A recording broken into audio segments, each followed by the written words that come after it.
having your data is the most important piece, right? Having the data and having confidence in that data, which are similar but not necessarily the same thing. Absolutely.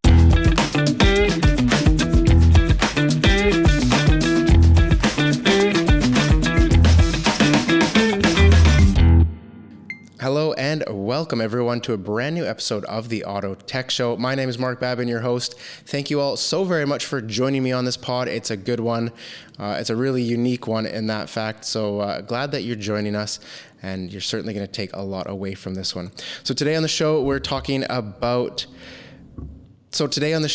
going to be taking a look behind the curtain of fleet management, looking at the distinct and at times complex nuances of the industry. And our guest that will help us guide us through that journey is certainly the man for the job, now with GeoTab as the AVP of Customer Care, a company we've featured on the show before, as you may know. He previously was working with Pepsico brand and was involved in a number of critical fleet management responsibilities, from telematics to predictive maintenance and even the autonomous vehicle program. Super cool. Please welcome to the show, everyone, Brendan Wiggins. Brendan, thank you so much. I'm a massive fan of what you do and the work that you and GeoTab are doing. But yeah, first and foremost, thanks so much for being on the show. Oh, thanks for having me, Mark. I'm excited to be here. Yeah, it's a good one. And I think looking behind the curtain is something that not a lot of us get to do, maybe if you're in the industry super deep. But even for those that work in companies, I think a lot of what you're going to be sharing today is maybe not news to them, but I think it'll just reignite their passion for a lot of these topics. So even just in our pre-call, that was exactly how I felt. So I hope so. Yeah. And, I have kind of the unique perspective of having been a customer on the fleet side and then now being a vendor on the fleet side. So I can kind of shine a light from both angles. Both angles. Yeah, that's super cool. So I want to start the discussion with you by taking you back to your time at Pepsico. I think it's a really interesting part of your career, and there's a lot that happened there given the variables that you had to work with. And obviously, you touched a lot of different areas within the fleet management space, and we'll get into some of those in more detail. But before we do, can you address why understanding the nuances, specifically for fleet management, is such an important thing, especially today? Sure. Yeah. And I think that when we talk about the nuance of fleet management, and I'm guilty of it myself when I'm talking to customers and internally here, where vehicles are vehicles, right? There's many things about how we manage vehicles, especially as a group, that apply, whether you're talking about a light duty passenger vehicle that will project all the way up to a Class 8 truck. There's a lot of differences on how the equipment operates, what we use them for, how you maintain them, but generally they work kind of the same. And we're going to be monitoring them mostly the same. So when you think about some of the opening plays of fleet management, we're going to be handling a lot of things the same. You're going to go measure MPG on your fleet, right? You're going to go measure fuel efficiency or idle time and utilization. Those things apply pretty much across the board. But when you start to dig into the next level, once the easy stuff is done, there is some of that nuance of how do you measure utilization and some of these other things that can matter quite a bit on your success or failure as you look for some opportunity to take your next step. Okay. So for those that are choosing to act on these nuances that they have and that they see, or at least take notice from a more proactive side, I think everyone wants to be as proactive as possible, especially given all the changes that continue to happen. Is there a specific element of the operation that they should expect to see more immediate results from when they start to take more notice of these nuances? Yeah, I think that's a great question, and probably we could spend the whole time just unpacking that. But yeah, I think the two that are top of mind for me today as we're talking are really putting the right vehicle in the right place, right? And your strategy for how do new vehicles come into the system and what do you do with them? And then when do vehicles exit the system? Managing that seems like a very long-term process. And it is, right? It's your annual CapEx build of when you're going to buy new vehicles or sell vehicles. But putting the right vehicle in the right place instantly pays back, right? And so you can get some very, very quick wins from just optimizing where are we using the vehicles and making sure vehicles are being used for the right duty cycle. So I think that's one that you can get right out of the gate. And then also the one that applies across the board is just measuring yourself the right way, right? There are times where you can measure the same thing two different ways, and choosing the right one is going to have a huge role to play in how successful you are in implementing the program going forward. So I would say those are the two that I would focus on, really, of putting the right vehicle in the right place. So it'll give you a quick win. And then also just making sure we're measuring ourselves right. And then you're actually going to work on the right things. And I guess knowing what to look for and having that data will help to know where those vehicles have to go. The role that data plays in having these quick wins is invaluable, right? Absolutely. And that was kind of, I think, where I got lucky on the timing when I came into the PepsiCo fleet was we were really at the advent of data-driven decision making, right? Telematics had been rolled out, but we had all this data. Now, what do we do with it? What do we work on first? What do we work on second? And how much money do we invest, or do we pull back? And answering all those kinds of questions all required data. And so, I lived through that life cycle of really becoming a data-driven organization across the board on almost every front in fleet management, really trying to go look at the facts. And, one anecdote was, we used to, when I think about assigning the right vehicles to the right place, if when we're going to go buy new vehicles, where do I put that next new vehicle? Before, we'll send 12% of the vehicles to Texas because they have 12% of the fleet. And that sounded fair, right? All the fleet managers felt warm and fuzzy about that. But when we go and look at the numbers and the math of it, that was the wrong choice, right? We really should have been plowing that equipment in up north where they don't last as long due to corrosion, and having those vehicles cascade south during their life. So there's a lot of places that data comes into play, and just things you don't even know until you have the data to prove it. And I guess it's not debatable when you have the data. Everyone can have an opinion about, well, when I was here, we did this, and I think we should do this, but data is irrefutable and there's no surprises then in the result, I guess. Right. Now we still have change management. People are still difficult, but the data helps quite a bit, right? And I guess it helps that sell as well from what you're doing now. Obviously, there's no opinion in it anymore. There's still, experience and thought, and that's of course has value, but then the data is really unambiguous. You can't debate a data point. Exactly. Yeah, exactly. perfect. Especially when we talk about things like safety. Right? Having the data is critical when we talk about safety, especially at the enterprise level. Yeah, and when we talk about safety, especially with fleets, I mean, this is a serious topic that obviously a lot of companies have to take seriously and do take seriously, because the roadway and these trucks are huge, and they can cause a lot of damage, destruction, and an impact on that fleet for sure. Absolutely. And it's very expensive, not to take the people element out of it. But, having poor practices in safety gets expensive very fast. Yeah, absolutely. Especially with more regulatory stuff coming in, and every year it seems like as well. Good. So I want to get into some of these nuances. I know that's the meat of the discussion, and I know there's a ton of them. So I'll definitely define my query a little bit more so we have a direction to go with these nuances. But I want to look specifically at the nuances that you've dealt with that have a direct effect on the vehicle's performance and life cycle, since obviously a fleet's uptime is one of the most important factors to the success that fleet has.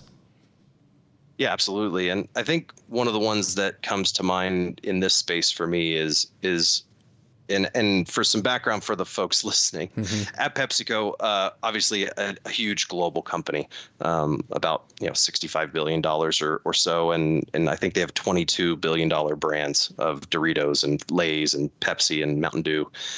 But when you think about the two sides of the business, especially here in North America, there's the snack side, which is the whole Frito-Lay side of the business, and then the beverage side, which is Pepsi and Tropicana and the rest of the beverage business. And the type of vehicle that we needed to use to go run the business was quite different in those cases because of what we were moving. So fundamentally, we were doing the same thing, right? I was taking product from my manufacturing facility to one of my warehouses, and from one of my warehouses to the customer, and delivering either to a grocery store or a 7-Eleven, a convenience store, what have you. But I was either delivering bags of chips, which everyone jokes are bags of air, and the air is there to protect the chips, by the way. But, so you're either hauling around bags of air. So it was really a cube problem, right? I needed the biggest truck possible to get as many bags of chips in there as I possibly could, because I was really never going to hit the weight limit. Yeah. Versus on the beverage side, it very much was a weight problem, right? We were looking at lightweight trailers and those kinds of things to try, and just getting one extra pallet of beverage onto that truck measurably impacted the efficiency of the network when we were going and delivering product. So having the right vehicle doing those two jobs, I really couldn't have the same vehicle do those two jobs. Well, you could, but it wouldn't have been optimized for either, right? And so as a result, we were able to go and really double down on what type of vehicle is doing what type of job. And that can be self-evident in some cases, but this one was really, we're optimizing for weight on one side and optimizing for cube on the other. And if you see Frito and Pepsi trucks driving on the road, you'll notice the difference in how they're built, specifically to achieve that goal. And then the other piece, even one step further, is the class of vehicle, right? So because of the weight, generally on the beverage side, we were going to do delivery on a Class 8 truck. So a truck and trailer, a semi-truck and trailer, and we would load pallets on and off of that with a lift gate on the back of that trailer. But just the maneuverability of that, there were downsides to having that type of equipment in play, especially when we're talking about an urban environment and where that vehicle was going to be coming in and out of parking lots. So we discovered that on the Frito-Lay side, it was actually much better for us to go and run a light duty van with a cab cutaway. And so it had an 18-foot, 20-foot box on the back of, say, a Sprinter van or a Ford Transit van. And really what we found was that was pretty much a full day of work for that salesman to go make those deliveries and make those sales. So that size truck worked. They're a driver salesman, and they were going to go out into the market and do that day of work. So we were able to get a much smaller format vehicle that was easier to get in and out of the customer locations. We had less collisions and damage as a result of that. And then the biggest piece when we think about where the rubber meets the road, that the cost, right, of the cost of operating that van that gets 17 or 18 mpg even when it's loaded is significantly less than operating, a Class 8 piece of equipment, haul and beverage around that would get 6, 7, or 8, depending on how it was loaded. So a lot of optimization came from getting that right equipment in the right place. So without that optimization, without knowing those specific points, I guess, which is obviously going to be data fed and experience fed, there's a huge swing in the success and the efficiency and the truck life cycle, I guess, if you're running the wrong gear and the wrong type of truck, depending on what your packaging is. Yeah, absolutely. And one thing is, I'm sure a lot of folks in the heavy duty, medium and heavy duty space will be familiar, but the modern diesel emission system is very challenging to maintain today. And so it's added a pretty significant maintenance cost and just process that we have to go in and make sure that system's running the way that it should on a heavy duty truck.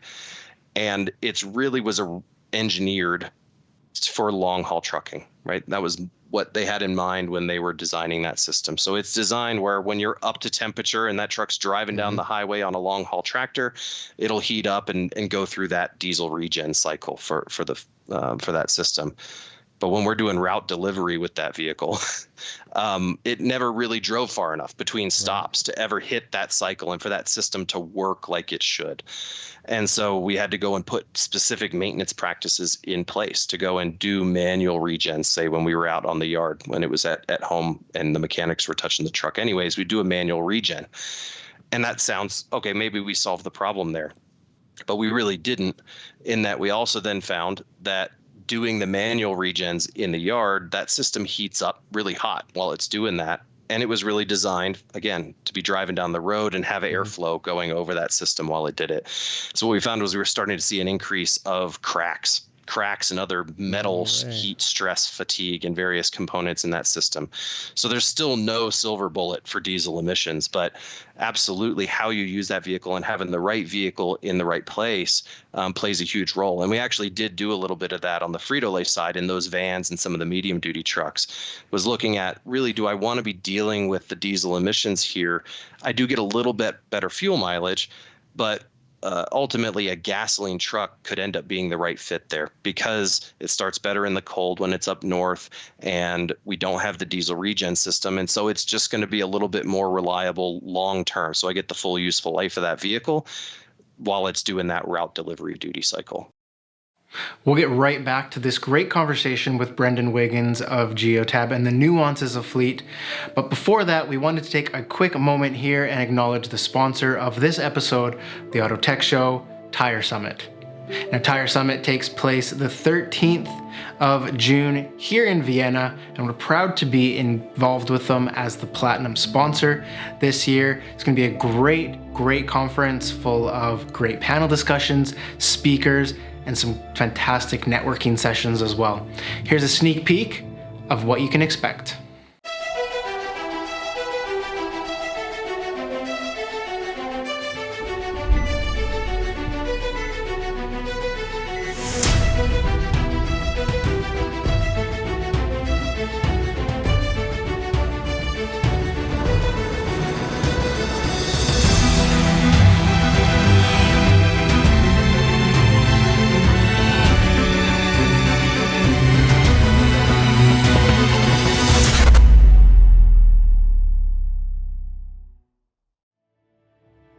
4 primary areas of conversation this year at Tire Summit, as you saw in that video: technology, innovation, regulation, and engagement. It's going to be a fantastic event. Again, that's the 13th of June, Tire Summit. Head to tire-summit.com, apply to attend. Applications are now open, so get those applications in, and we'll see you in Vienna this June.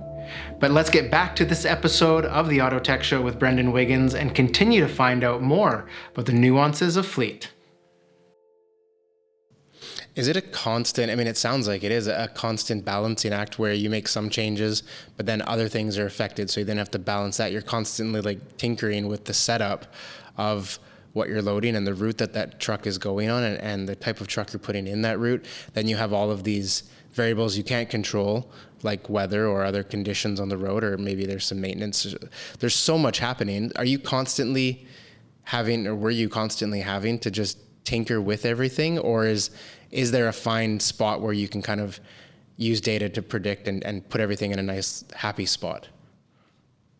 Yeah, I think it would be nice if we could do that. I would say, I would agree, it's a moving target. And one of the things that I called it the luxury of scale, right, Okay. that we had at PepsiCo, where, having tens of thousands of trucks out there in the market, we had the ability to go test things and A/B test things, right? A lot more than the average fleet would. And so that's why I think we tried to take some of those learnings and push them back out into the industry at various events and stuff like that, because we did have the ability to go do some of these tests. And I think that's where we would do it. So like a lot of times we would be testing, oh, hey, maybe it's better for me in this market to go do more of the 30-foot Class 6 trucks and because those would be, call it 2-to-1 to the lighter duty vans. And maybe that was the right optimization, right, for that market if we're delivering to larger format stores or those kinds of things. So it was really always a moving target. And we on the fleet team had a love-hate relationship with it, right? Because we were always getting to go and, hey, I need you to go modify the spec for this truck. We're going to try and do this new program next year. We're going to try and lift boxes off of the trucks, right? There, we were always trying whatever the next thing was going to be. And we had enough scale that we were able to try things, right? We were always able to be on that bleeding edge, which sometimes was the bleeding edge. But as a result, you were able to find, hey, what works in most cases. We had programs that we applied across the board, and then always had some project, some moonshot on the sideline that we were testing for what's next and what's next and what's next. So obviously with a company that large, you have the resources to kind of pull all that testing off, and you can try and experiment. And like you said, you can do these different projects. For the operators in the fleets that maybe don't have that level of resource, where would you suggest they start, or at least sort of build that base for understanding this a little bit better? Yeah, I think having your data is the most important piece, right? Having the data and having confidence in that data, which are similar but not necessarily the same thing. Absolutely. And so once you have it and you understand how your fleet operates, how far am I driving on a day-to-day basis? What does my load look like, or how many stops am I making? Those are the key pieces of information you need to then go out to the industry, where there are tons of experts out there who can help you figure out what's the right spec for that duty cycle, which can we try this or that vehicle platform, those kinds of things. There are a lot of resources out there in the industry once you know where to ask, right? Some of these conferences, I'm thinking TMC and the ACT Expo and some of the household names and fleet management conferences. There's no shortage of expertise there, but sometimes it can be overwhelming. You don't even know where to start. And really having a good understanding of how your business operates today is paramount to you being able to ask the right questions in those rooms. And that all starts at collecting the data, having confidence in that data, and then knowing how to use it and make it actionable, I suppose. Absolutely. Yeah, just collecting the data doesn't do anything. I joke with a colleague of mine at GeoTab right now where, GeoTab is, and we do vehicle telematics for anyone unfamiliar, but just paying your monthlies for GeoTab is like a gym membership, right? If you don't do anything, it's not going to do anything for you, right? So you gotta take it and go use those tools and put a program together on driver behavior or on idle time reduction, those kinds of things. And it's the same here, right? You have the data, have confidence in it, and then we can go actually accomplish things with it.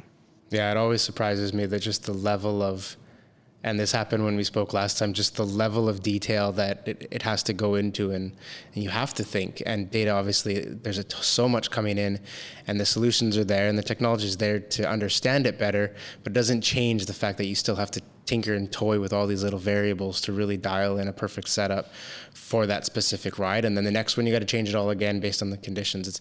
It shocks me just how many different levels of detail there are.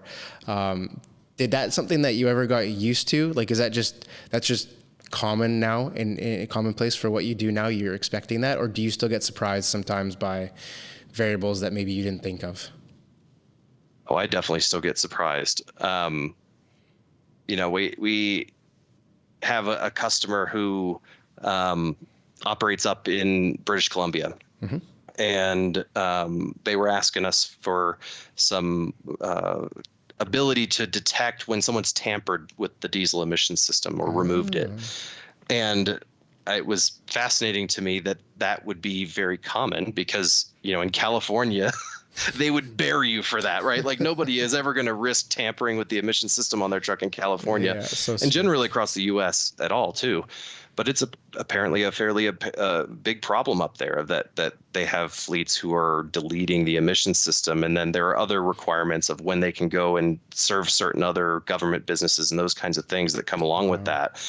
But, these new ways that we need to go use that data to try and help various customers, it always keeps you on your toes. So it's nice that, now at GeoTab, I have the expertise from the large fleet management side at Pepsico where, we used to joke, I got involved anytime the math got complicated. So, cause I'm a math guy. So anytime we're on safety or sustainability or, optimization, mechanic efficiency, all those things I would end up involved in. So I can bring that expertise to my customers today. But I still learn things every day from them of, where are all the corner cases and oddballs, and it keeps us busy. So it's exciting though. Yeah, I was going to say, and I'm glad you brought that up as well, because it must just be something you revel the challenge of, to hear a case that maybe you haven't heard of, or that specific combination of variables that you haven't dealt with. That just must be, for you as a math guy and working with GeoTab now and having all that data points, it must just be something you love the challenge. Oh, absolutely. And one of the most exciting parts is the technology is moving so fast right now. So we're helping fleets keep up, right?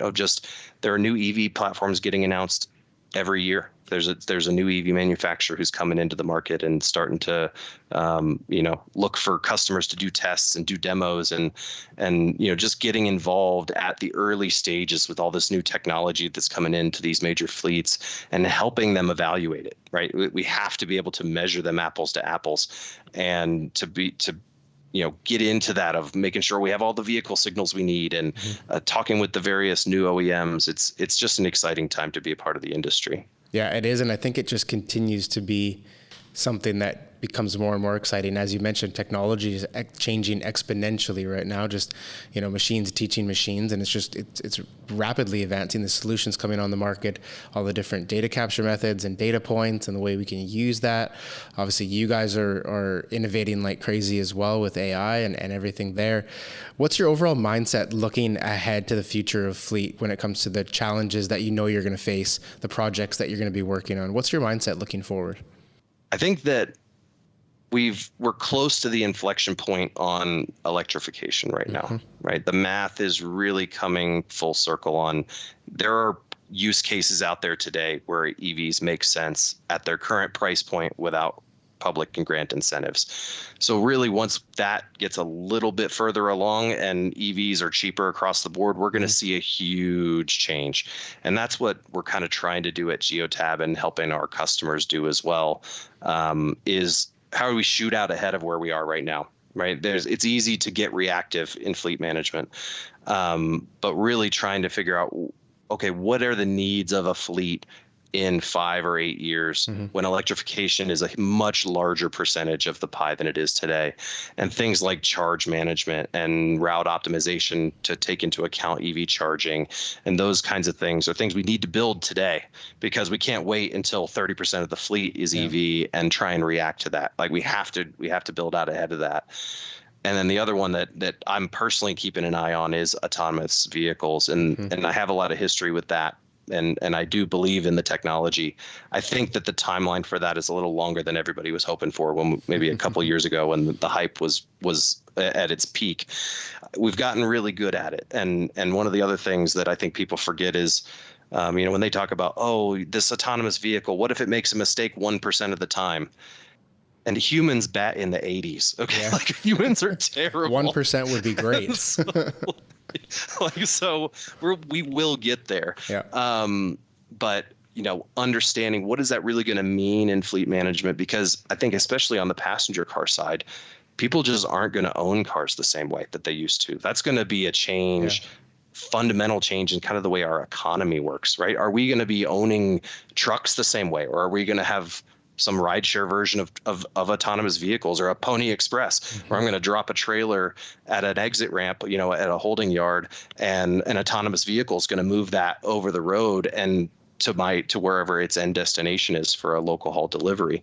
So those kinds of things are the things that is my personal passion of being engaged within the industry and helping us use all this data that we're generating right now to go and lay tracks for us so that when that technology is ready, we're ready.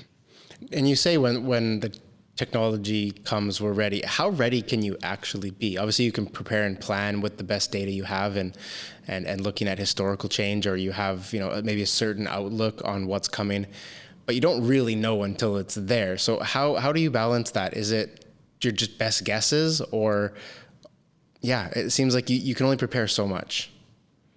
Yeah, I do think there's a little reading the tea leaves on, you're looking at, say, electrification in Class 8. Right now, the range that's available on an EV Class 8 tractor is really only good for regional haul, and that's okay. Mm-hmm. But at the time when we were evaluating, the OEMs were coming to us as Pepsi and all the other major fleets saying, hey, if I was going to build an EV Class 8 tractor, what would it need to do? And I don't know if any of us really knew the answer to that question yet. But what we were able to do is we worked with NACAFE on the Run on Less program and some of these other things where we went and looked at, okay, everybody's got the data now. How many trucks operate how far in a given day? And what we found was that 40+% of Class 8 trucks don't drive more than 300 or 400 miles a day, right? They're doing local, regional haul, point-to-point stuff and come home at night. Mm-hmm. And those are perfect candidates for electrification versus the 60% of the Class 8 fleet that really the technology wasn't there yet and the application wasn't right. But we learned that we didn't need it, right? We had plenty of runway on Class 8 electrification in the local and regional haul space that we can wait for the technology further out. And so while we didn't know exactly which manufacturer was going to come up with which tractor at exactly this range, we already had in our heads framed up of, I've got this 30-40% piece of the pie that I'm probably going to be able to go after in the next couple of years and really focus on that. And then it becomes a partnership with the OEMs and with the industry on, okay, now we know here's the target population. How do we go put together a technological solution that's going to solve that problem? So it ends up being really collaborative when you have that much data in one place. But I know that was wordy, but really it's no, it is perfect. Understanding the problem is half the battle. Yeah, and I think you're a large way down the road. Like you said, there will be some reactive nature to it, but you can prepare as best you can, and that's literally what we can do. And given your experience, and I'm sure the data that you and GeoTab provide, it's a huge resource to companies as they look to the challenges that they're going to face ahead of time. I think it's something to put serious thought into for those, especially with electrification and the other changes coming. I know there's regulatory stuff coming in the next few years as well. That's going to drive even further change. And there's this sustainability topic, which is a whole other thing. But you can only prepare so much. So I think it's super, super insightful. I could listen to you for hours. I love this topic. And you're there's so much good facts that you're able to present given your experience and everything. No, this has been a fantastic talk. And I really appreciate the insights, Brendan. Before we wrap up, any final notes from your point? Maybe just one more thought before I let you go, Mark, on that last piece of, here's a technology that we kind of reacted to, right, was AI, right? We've all heard ChatGPT and AI right now and generative AI. And a lot of industries are having to react to that in ways that we didn't really think it was going to be relevant for us.